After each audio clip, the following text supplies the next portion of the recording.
mbifurije kugira ibihe byiza kabisa nk'uko nabiteguye tugiye kuba twarebera hamwe umwataka wa Rayon Sport Faringanye ndetse n'umwataka wa APR FC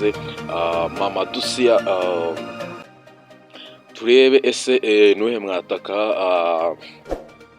mu mikino tumaze kubona aba bakinnyi imikino bagiye babanzamo uburyo bagiye bitwara uko bakinye ndagira ngo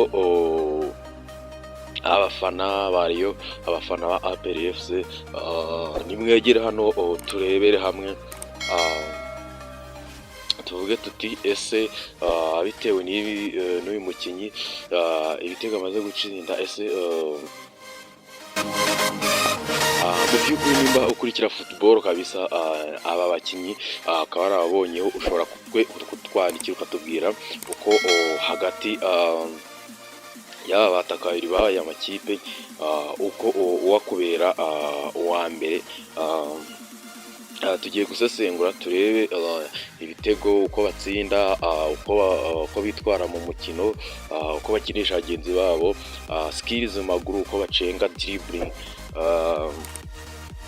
umwataka wuje ibisabwa byose. Nimba utarakanda subscribe aka niko kanya keza ko kuyikanda ubundi tugakomeza tureba mu mani ibitekerezo mumbwira muti ati rukundo uwacu n'uyu nguyu ariko nanjye ndasesengura nk'umusesenguzi ndebe ese biba bimeze bite ese natabatindiye ngiye guhera kuri Faringanye umwataka wa Rayon Sport ngewe mfata nk'uwa mbere ariko ndabwira n'igituma kabisa ari n'uwa mbere n'impamvu ari uwa mbere muri iyi minsi uri kuderivaringa neza muri match agafasha equipe agatsinda umwataka ufite ibintu byinshi ariko iyi ni football kabisa ikintu Faringanye arusha Mamadou Sia mbere na mbere hari ikintu bahuriyeho bose nk'abataka uko ari babiri. Ikintu cya mbere bahuriyeho aba bakinnyi babiri barakina mu kibuga bazi gukina umupira uko yaba Faringanye ndetse na Mamadou Sia ariko ikintu ngiye namaze kubona uyu mwataka wa Rayon Sport Faringanye arusha Mamadou Sia academy bazamukiyemo ziratandukanye iyo urebye neza ubona ko Faringanye ku bintu byo kumenya umupira kuba umuntu azi umupira ukabona ko umuntu azi umupira Faringanye ari ku rwego rwo hejuru ubona ko Faringanye akora muvuma nyine ziteye ubwoba akora muvuma zishobora kuderivaringa neza zigatuma ikipe ishobora kuba yatsinda cyangwa se nawe ubwo akaba yatsinda ikindi kintu Faringanye ashobora kuba arusha Mamadou Sia ubona ko ari base uko mu kibuga bafite icyo bita confidence akaba yacenga umuntu akaba yatsinda buryo bumworoheye hanyuma ibitego amaze iminsi atsinda murabibona ubona ko ari umwataka wateguwe icyo ni igice cya mbere cya Faringanye ariko akandi kantu ari umwataka uzi gucenga uzi gukina uzi gukinisha abagenzi ni umwataka uzi gushira baro hasi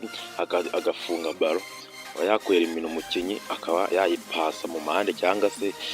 hagati mu kibuga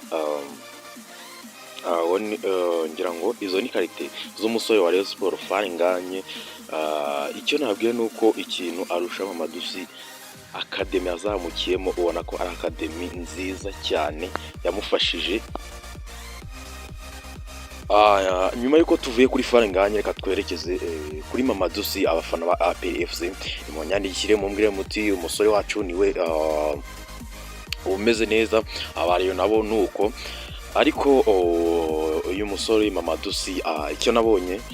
nuko ataragira base yo mu kibuga ngo ubone ko ari umukinnyi wisanzuye mu kibuga ubone ko ari umukinnyi ushobora gukora ibintu abantu batatekerezaga ntago urabona ko ntabwo ari yidagadura mu kibuga ngo ubone ko ari umusore muri shampiyona ukamenya muri shampiyona, ariko karita afite nawe ni uko ari umukinnyi uzi gukina, arakina mu kibuga, aragerageza akajya gushaka imipira hagati mu kibuga, aragerageza akanyura mu mpande. Ikintu kitazakunda kuri Mamadou Sy ni ukwiyadapta muri shampiyona y'u Rwanda, akaba yabona ibitego, akaba yakina neza, abafana bagataha bavuga bati umwataka wacu n'uyu.